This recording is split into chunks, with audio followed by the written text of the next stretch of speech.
Hello guys, এখন আমরা এখানে দাঁড়িয়ে আছি আর ওরা ওখানে এখন দাঁড়িয়ে আছে, আসছে না। আর এই যেমন দুজনে বসে আছে, আমি এখানে আসলে ভিডিও শুট হবে না, কারণ ওদের কাছে ভালো ফোন আছে।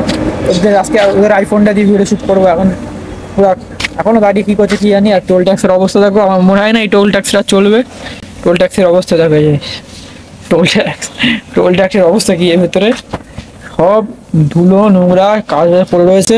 আর এই টোল ট্যাক্সটা পুরো ফাঁকা জায়গায় রয়েছে, ভালো জায়গায়।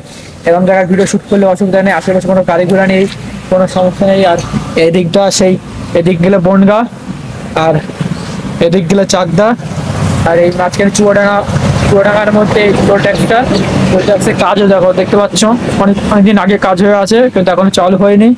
আর মনে হয় না চালু হবে। এখন কি হবে সেটা সরকারের উপর ডিপেন্ড করছে, সেটা তো আমরা আর বলতে পারবো না।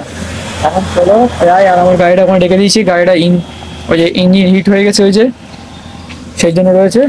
এখন ওরা আসুক, দেখি কি কি করে।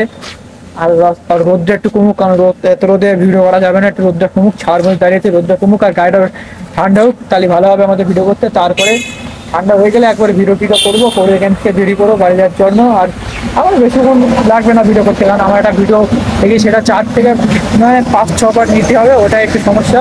তাছাড়া এমনি ভিডিওতে কোনো অসুবিধা নেই। এখন চলো আসুক, ওরা দেখি কি করে। এছাড়া আবার ভিডিও শ্যুট নিয়ে এখান থেকে বেরিয়ে পড়ো বাড়ি যাওয়ার জন্য।